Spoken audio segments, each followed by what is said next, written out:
अनंत इच्छाएं हैं और इच्छाओं की पूर्ति करने वाले देवता भी बहुत है। सज्जन और समझदार इंसान को क्षुल्क कामनाओं में अपना वक्त गवाना नहीं चाहिए। जो समझदार है, हमें मिला है जीवन, तो इस जीवन में हम हमारा वक्त कहाँ गुजार देते हैं हमें पता नहीं रहता, लेकिन समझदारी वो है कि जहां तहां क्षुल्क कामनाओं के लिए हम हमारा वक्त जाया न करें। भगवान को भज ले, बस भगवान के आश्रित हो जाए, चित्त में उसी को ही रख लो, चित्त उनके साथ जोड़ दो। तमन्नाओं की दुनिया हर इंसान बसाता है। कवि ने बहुत सुंदर बात कही, तमन्नाओं की दुनिया है, हर इंसान बसाता है, लेकिन पाता तो वही है जो तकदीर लाता है। पाता वही है जो तकदीर लाता है। हम हमारे तकदीर में सब लिखा करके आए हैं और लिखा कर आए हैं वो मिलने वाला ही है। आप कितना भी उधामा करो क्या फर्क पड़ेगा, लिखवा के आए, फिर क्या चिंता। ये बात हमें मगज में ठीक से बैठनी चाहिए। तमन्ना, ऐसी भी तमन्ना न करो कि आपका जीवन पूरा गुजर जाए।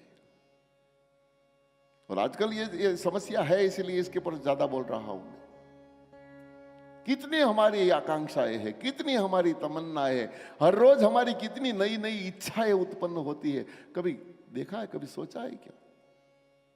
याद न रहे तो एक पेन और कागज रखो, नहीं तो आपके हाथ में मोबाइल तो है, उसमें नोट है, इसमें नोट करते रहो। 9 बजे इच्छा की, 10 बजे ये, 10:30 बजे आई, 11:15 बजे ये, 10-10 मिनट पे हमारी इच्छाएं नई नई प्रकट होती है अभी तो। और शाम होते होते तो भगवान सोचे कि कितनी इसकी इच्छा पूरी करूं। हमारा लिस्ट लंबा होता ही जा रहा है।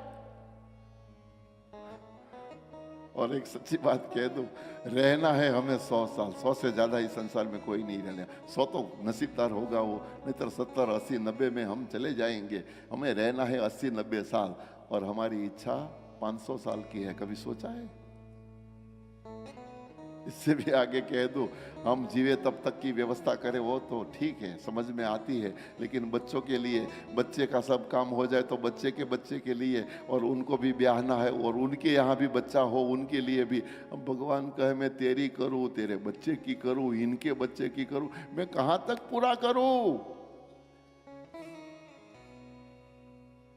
तमन्नाओं ने हमको बुरा बना दिया है। कवि ने बहुत सुंदर बात की, हमारी तमन्नाओं ने हमको बुरा बना दिया, वरना खुद प्रभु होते हम खुद भगवान बन जाते। लेकिन हमारी इच्छा हमें हर रोज गिरा देती है, हमें पछाड़ती है। बहुत से तमन्नाएं इस संसार में है, ऐसी क्षुल्क कामनाओं में वक्त जाया नहीं करना चाहिए।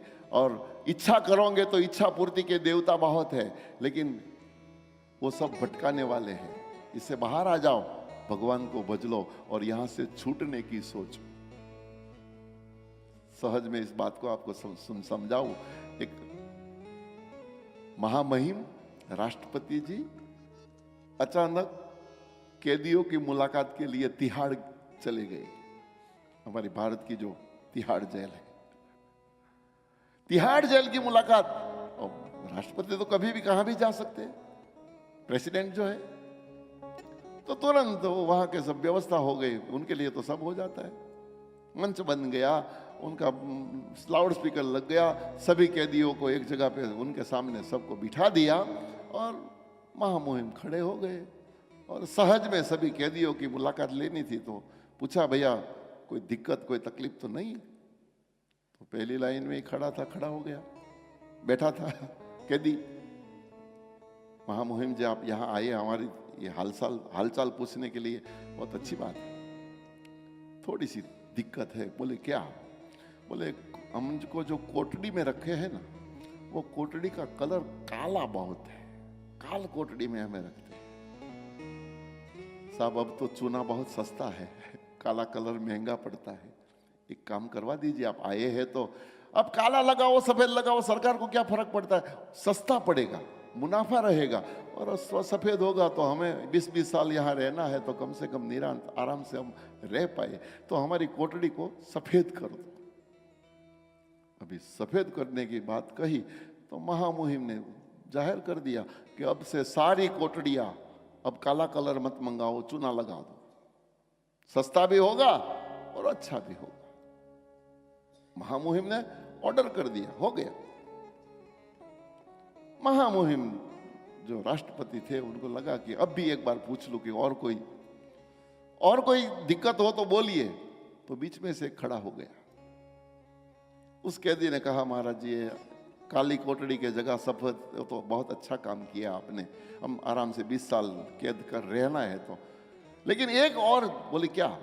बोले रोटी 4 ही मिलती है, यदि 8 रोटी का प्रबंध हो जाए तो हम आराम से भोजन कर सके। तो महामुहिम है, उन्होंने तुरंत ऑर्डर दे दिया, अब सारे कैदियों को 4-4 रोटली दी जाती थी, 4 नहीं अब 8-8 दे दो, सबको खिलाओ, कोई दिक्कत नहीं।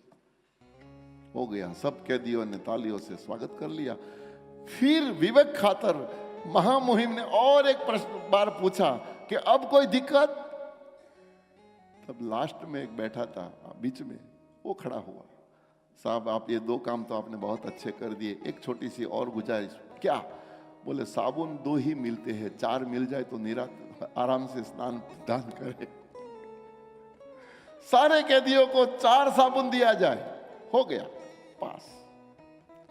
अब कोई बात हो तो बोलिए।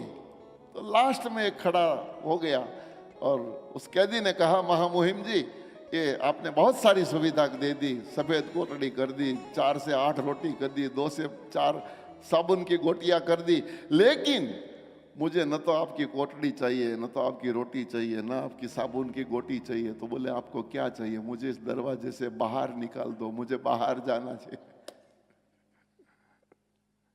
उनको छोड़ दिया। महामुहिम तो सब कर सकते हैं, उनका गुनाह माफ। मैं किस हेतु से, किस बात पे ये कहना चाहता हूं, ये महामुहिम के भी महामुहिम, ये साक्षात भगवान कृष्ण बैठे हैं। इनके सामने रोटी, साबुन, मकान, कपड़ा ये मत मांगो, इनके पास मांगो कि इस दुनिया के चक्कर के इस दरवाजे से हमें बाहर निकाल दे। मोक्ष मांग लेना चाहिए, क्षुल्क कामनाओं में अपना एक कीमती जीवन व्यतीत नहीं करना चाहिए।